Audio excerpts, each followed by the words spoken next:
আমার বিয়ে 2 মাস হয়ে গেল, এখনো পর্যন্ত আমি আমার বরকে দেখতে পারিনি। কেননা রাতে যখন ঘরে ঢুকতো তখন লাইটটা অফ করে ঢুকতো, আর সকালে আমি ঘুম থেকে ওঠার আগেই আমার বর বাইরে চলে যেত। আর এই রহস্যটা আমার জানার খুব ইচ্ছে ছিল, তাই আমি একদিন আমার জায়গায় আমার বাড়ির কাজের মেয়েটাকে ফিরিয়ে দিলাম আর নিজে ঘরের মধ্যে লুকিয়ে রইলাম। যখন আমি লাইটটা অন করলাম তখন আমি প্রচুর জোরে চিৎকার করে উঠলাম, কেননা ওখানে তো হঠাৎ করে আমার চোখে ঘুম এসে গেল। কিন্তু আমার বর রুমে ঢোকার পর আমি বাধ্য হলাম চোখ খুলতে। আমি 3 ঘন্টা ধরে আমার ঘরে বসে আমার বরের জন্য অপেক্ষা করছিলাম, আর বসে বসে আমার কোমরটা পুরো ব্যথা হয়ে গিয়েছিল। তখন আমি হঠাৎ করে ঘড়ির দিকে তাকিয়ে চোখ পড়তেই দেখলাম ঘড়িতে 2টো বাজে। আমার তখন হোশ উড়ে গেল। আজ তো আমার ফুলশয্যা, আজ আমার প্রথম রাত, যে রাতে স্বামী ও স্ত্রী একে অপরকে অনেক রকম কথার প্রতিশ্রুতি দেয়, দুজন মিলে সারা জীবন একসাথে নিয়ে কাটাবো এই বলে প্রতিজ্ঞা করে। কিন্তু আমি এখানে এখনো পর্যন্ত আমার বরকে দেখিনি, কারণ আমার বাড়ির নিয়ম ছিল বিয়ের আগে স্বামীকে দেখা যায় না। শুধুমাত্র ছোট ভাইয়ের কাছে শুনেছিলাম যে আমার বর নাকি দেখতে খুব সুন্দর, আর এই কথাটা শুনতে আমি আমার বরকে একটা ছবি আমার মনের ভেতরে গেঁথে নিয়েছিলাম। স্বামীকে প্রথমবার দেখব, তার জন্য আমি অধীর আগ্রহে বসেছিলাম। ওর জন্য কিন্তু অনেকক্ষণ বসে থাকার পর আমি আর বসতে থাকতে পারছিলাম না, কারণ আমার প্রচণ্ড কোমরে ব্যথা হচ্ছিল আর ভালো লাগছিল না। অপেক্ষা করে করে আমার স্বপ্ন যেন পুরোপুরি শেষ হয়ে যাচ্ছিল। তারপর একবার মনে মনে চিন্তা করলাম, একবার বাইরের দিকে যাই, গিয়ে দেখি আমার বর এখন কোথায় আছে। তারপর ভাবলাম, আজই তো আমার বিয়ে হয়েছে, আজ বাইরে বেরোনোটা আমার ঠিক হবে না। তাই ওর জন্য অপেক্ষা করতে করতে কখন যেন ঘুমিয়ে পড়লাম। বুঝতেই পারলাম না, ঘুমের ঘোরে বুঝতে পারলাম কেউ যেন আমার ঘরে ঢুকলো। আমি ঘাবড়ে গিয়ে উঠে চোখ খুলে দেখতে লাগলাম, কিন্তু ঘরের ভেতরে এতটা অন্ধকার ছিল যে আমি কিছুই দেখতে পারলাম না।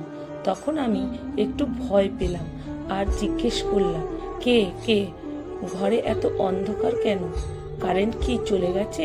তখন আমার বর বলে উঠল, আমি তোমার স্বামী।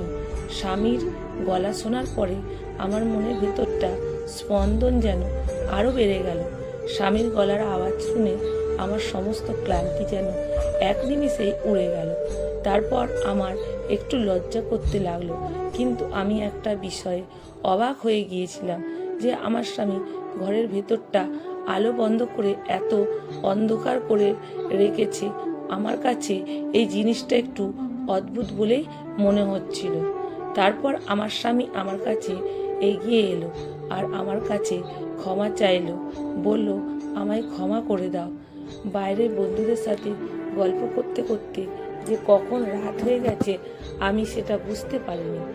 আমার বর আমার সাথে কথা বলতে বলতে তখন বরকে বললাম, কি গো, লাইটটা জ্বালাও, তোমার একটু দেখি, আর তুমি আমাকে দেখবে। সত্যি বলো, তুমি কি আমাকে দেখতে চাও না?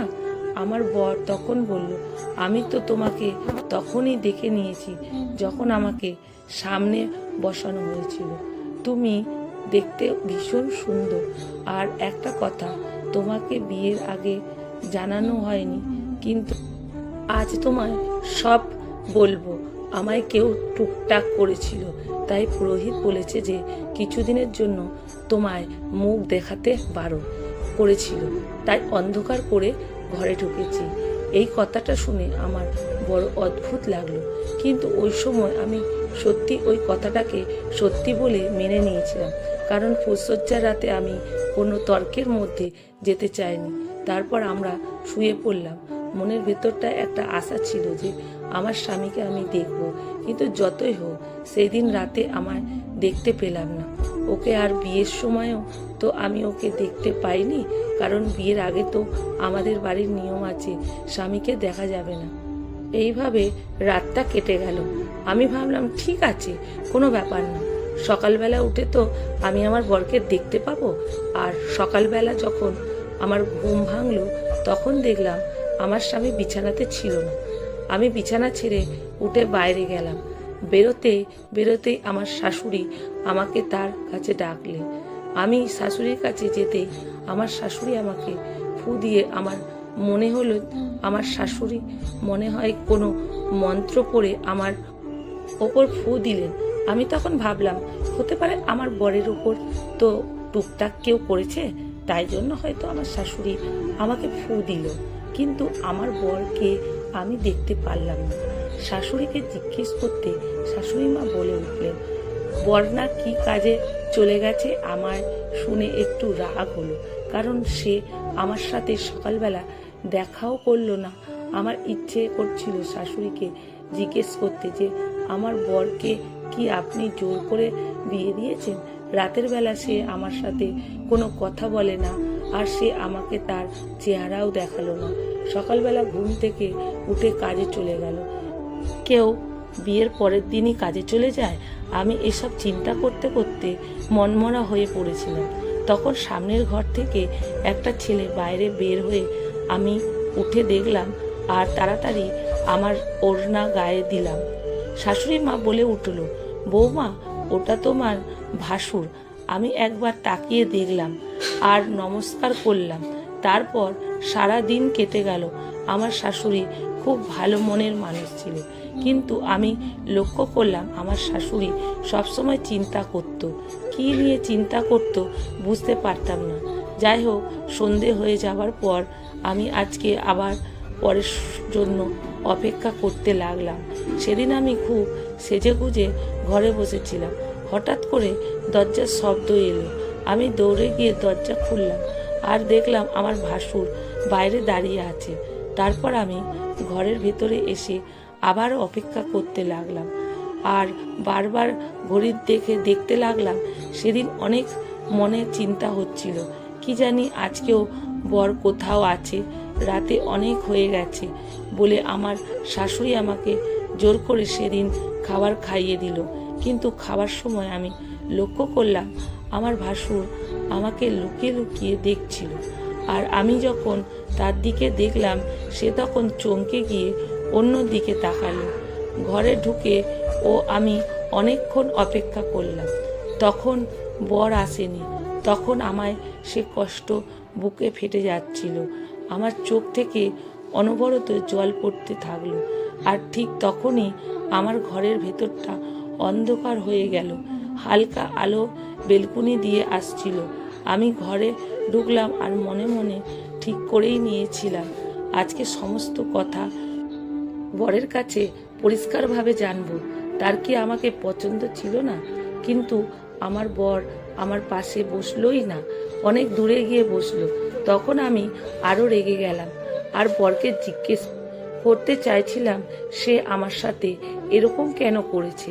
কিন্তু তারপরও আমি আস্তে আস্তে বরের কাছে গেলাম আর তার দুটো হাত জড়িয়ে ধরলাম।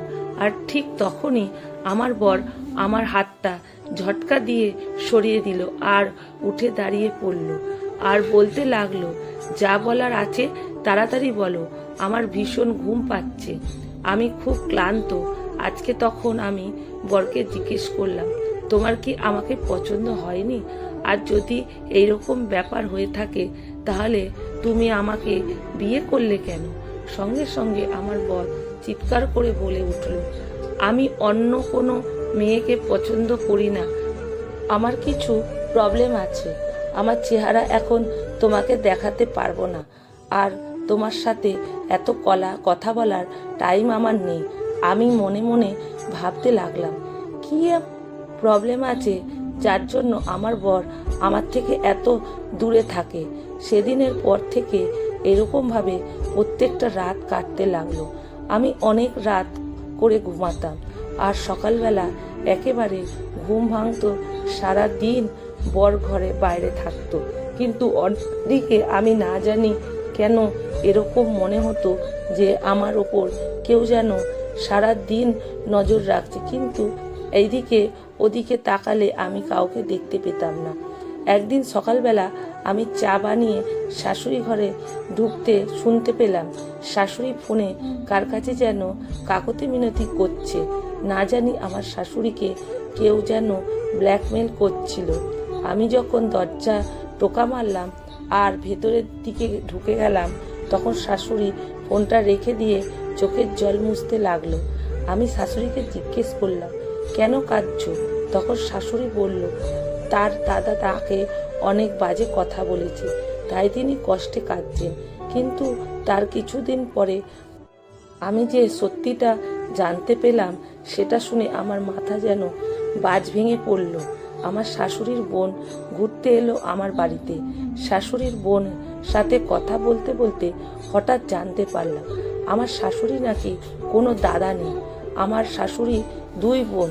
কথাটা শোনা মাত্রই আমি আকাশ থেকে পড়লাম। আমার শাশুড়ি যদি কোনো দাদা না থাকে, তাহলে সে কার কাছে রোজ কাকত মিনতি করে? তারপর আমি কিছুদিনের জন্য আমার বাপের বাড়ি চলে যাই, কারণ আমার বর আমাকে একটুও ভালোবাসতো না। তাই আমি ওকে বোঝানোর জন্য বাপের বাড়ি চলে গিয়েছিলাম। বাপের বাড়ি যাবার সময় ঠিক করে গেলাম বাড়িতে গিয়ে মাকে জিজ্ঞেস করব, কীরকম ছেলের সাথে আমায় বিয়ে দিয়েছো, যাকে এখনো পর্যন্ত আমি কোনোদিনও দেখতেই পেলাম না। কিন্তু আমি তো জানতামই না তখন গিয়ে আমি এত বড় ধাক্কা খাবো। আমি বাড়িতে ঢুকতেই একটা পার্সেল বাইরে পড়েছিল, আর সেটা খুলতে যা দেখলাম আমার পায়ের তলার মাটি সরে গেল। সেটা খুলেই আমি সব বুঝতে পারলাম যে বিয়ে নামে আমার সাথে কি খেলাই না হয়েছে। কিন্তু সেই মুখোশগুলো খোলা আমার খুব দরকার ছিল। তারপর আমি আমার ভাইকে বললাম যে আমার বিয়ের সময় যে ছবিগুলো তোলা হয়েছিল, সেই ছবিগুলো আমাকে একবার দেখাতো, কারণ আমি আমার বরকে দেখতে চেয়েছিলাম।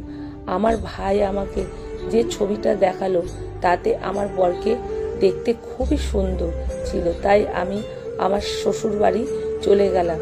রাত্রিবেলায় আবার সেই লোকটা আমার ঘরে ঢুকলো এবং গত মাস ধরে আমার বর সেজে রোজ এসে আমার ঘরে শুচ্ছে, আর সকালবেলা হলেই আমার ঘর থেকে বেরিয়ে যেত।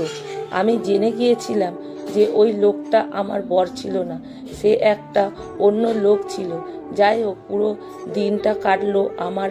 ফের রাতের বেলা ওই লোকটা আমার ঘরে ঢুকতেই আমি ওকে বললাম যে আমি আমার বাপের বাড়ি গিয়ে তোমার ছবি দেখেছি, কিন্তু আজ আমি তোমাকে সচক্ষে দেখব, লাইটটা জ্বালাও। তখনই ওই লোকটা রেগে গিয়ে বলল, তোমাকে তো বলেছি আমার চিকিৎসা চলছে, আমি তোমাকে আমার মুখটা দেখাতে পারবো না। আর যদি তুমি এরকমভাবে আমাকে বিরক্ত করো, তাহলে আজকের পর থেকে ঘরের বাইরে বেরিয়ে গেল। আজকের রাতে তুমি একটা আমার কাজ করে দেবে। তারপর কাজের মেয়েটাকে আমি আমার ঘরেতে আমার জায়গায় শুয়ে দিলাম, আর আমি ঘরের মধ্যে একটা দিকে লুকিয়ে রইলাম। রাতের বেলায় লোকটা ঢুকতেই ঘরে এলো, খাটে একটা সাইডে গিয়ে বসলো, আর আমি ঠিক তখনই ঘরের লাইটটা জ্বালিয়ে দিলাম। আর যখন আমি সেই লোকটাকে দেখলাম, আমার তো হুঁশ সুর উড়ে গেল। তাহলে কি 2 মাস ধরে আমার ঘরে এই লোকটাই ছিল? লোকটা আমাকে অবাক হয়ে দেখতে লাগলো। আমি তখন তাকে বললাম, তোমার লজ্জা করে না?